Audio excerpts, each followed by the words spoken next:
இரட்டை இலை சின்னம் யாருக்கு என்பதில் மீண்டும் புதிய சிக்கல் உருவாகி இருக்கிறது. தேர்தல் ஆணையத்தில் இன்று வரை அனைத்து அணிகளும் புதிய மனுக்களை அவர்கள் தரப்பு வாதங்களை தாக்கல் செய்யலாம் என்று அறிவித்திருந்த சூழ்நிலையில் கடைசி நாளான இன்று அதிமுக ஒருங்கிணைப்பு குழுவின் புகழேந்தி புதிய மனுவை தாக்கல் செய்திருக்கிறார். அந்த விவரங்கள் என்னென்ன என்பது தொடர்பாக புகழேந்தி நம்மோடு இணைந்திருக்கிறார். அவரிடமே கேட்கலாம். சார் வணக்கம் சார். சார், இன்னைக்கு கடைசி நாளான இன்று இரட்டை இலையை இபிஎஸ்க்கு வழங்கக்கூடாது என்று ஒரு புதிய மனு தாக்கல் செய்திருக்கீங்க. அந்த மனுவில் உள்ள விவரங்கள் என்ன சார்? இன்று கடைசி நாள் அந்த மனு தாக்கல் செய்திருப்பதால் அவங்க ஈரோடு கிழக்கு தொகுதி தேர்தலில் போட்டியிடலன்னு அறிவிச்சிட்டாங்க. இருந்தாலும் இந்த பொது தேர்தலில் அவங்க இரட்டை இலையை பயன்படுத்துவதில் இந்த மனுவால் சிக்கல் எதுவும் இருக்குமா, அல்லது இரட்டை இலை முடக்கப்படுமா, முடக்கப்படாதா? அந்த மனுவின் விவரத்தை முழுமையா சொல்லுங்க sir. Good evening to Sathyam TV, good evening to Kannan, வணக்கம். சொல்லுங்க சார். சொல்லுங்க. இதுல இன்னைக்கு கடைசி நாள், கரெக்டா சொன்னீங்க. ரிஜாயிண்டர் நம்ம பதிலுக்கு பதில் சொல்ல வேண்டிய மனுவை கொடுக்க வேண்டிய இறுதியான நாள் இந்த 13ஆம் தேதி தான் தேர்தல் ஆணையம் முதல்ல சொல்லியிருந்தது.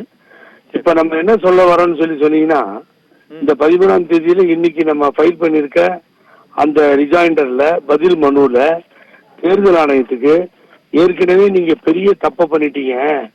அதாவது உச்ச நீதிமன்றம்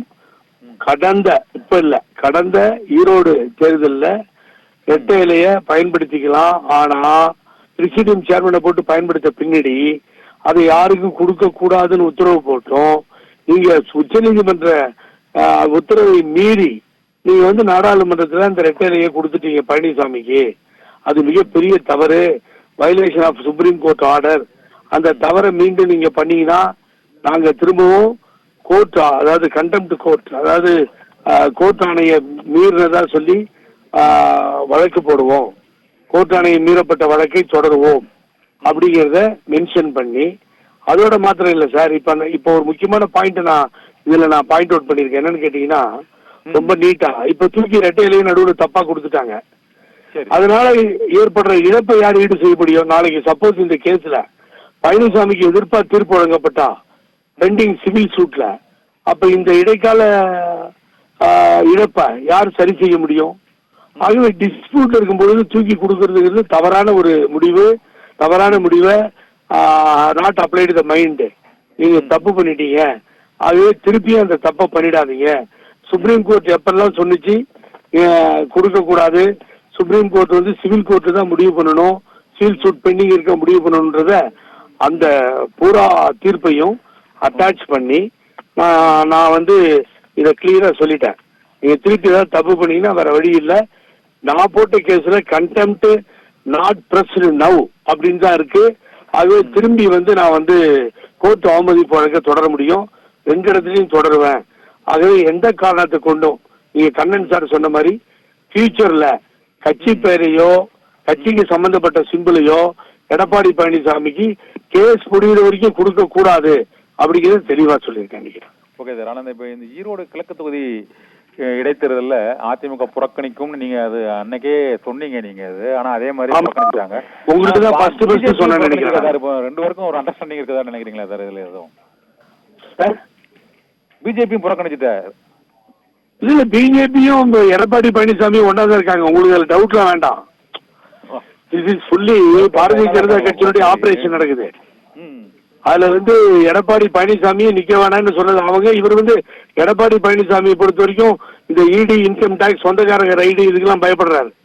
அப்புறம் ஸ்டேட் கவர்மெண்ட் முன்னாடி கொடநாடு கொலைகேசுக்கும் பயப்படுறாரு. நான் அன்னைக்கே சொல்லிட்டேன். அதனால இவர் தேர்தலில் கேண்டிடேட்டை போட மாட்டாருன்னு நான் சொல்லி 3 நாள் ஆச்சு. கண்ணன் சாருக்கும் சத்யம் டிவிக்கும் அதுதான் பெருசா ஒளிபரப்பாச்சு, பிரேக்கிங் ஆச்சு. இன்னைக்கு அதுதான் நடந்தது. கேண்டிடேட்டை போடல. நான் அப்போ நாளைக்கு இந்த ரெட்டலைக்கே பிரச்சனை முடக்கிட்டா 2026 ஒரு கேண்டிடேட்டுக்கு அந்த காரணம் கழிச்சு கம்ப்ளீட்டா 2026 பொது தேர்தலையும் நிறுத்த மாட்டார் இவரு. அந்த அளவுக்கு இந்த கட்சியை மோசமான நிலைமைக்கு கொண்டு சென்று போயிடுச்சு சார். என்ன சார் நிறுத்தினா கம்மியிடும்? இப்போ நிறுத்தி பாருங்க, கேண்டிடேட்டை போடுங்க.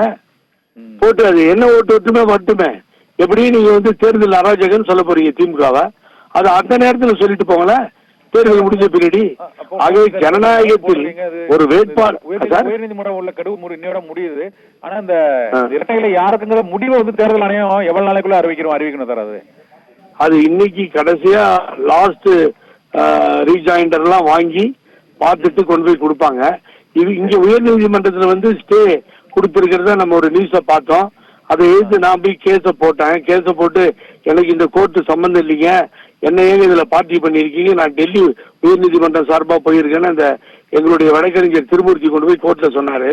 அவர் மத்தியானம் மேல எடுத்துக்கணும்னு சொன்னா மத்தியானம் மேல சிட்டிங் இல்ல, அதனால 27ஆம் தேதி எடுத்துக்கிறேன்னு சொல்லியிருக்காரு. ஆனா வழக்குல செய்தித்தாள்கள் மூலியமாவும் ஊடகம் மூலியமாவும் நம்ம தெரிஞ்சுக்கிட்டோம் ஸ்டே கொடுத்தாங்கன்னு. ஆனா அதுக்குரிய ஆர்டரோ அதுக்குரிய கம்யூனிகேஷனோ எதுவுமே இல்லை. அதையும் நான் தேர்தல் ஆணையத்தில் இப்ப சொல்லியிருக்கேன். ஆர்டரே வரல, அந்த கோர்ட்ல இருந்து ஆர்டர் அப்லோட் ஆகல. சரி, ஓகே, நன்றி சார். இந்த புதிய மனு தொடர்பாக இரட்டைகளை ஆமா, புதிய கருத்துக்களை தெரிவித்து மிக்க நன்றி.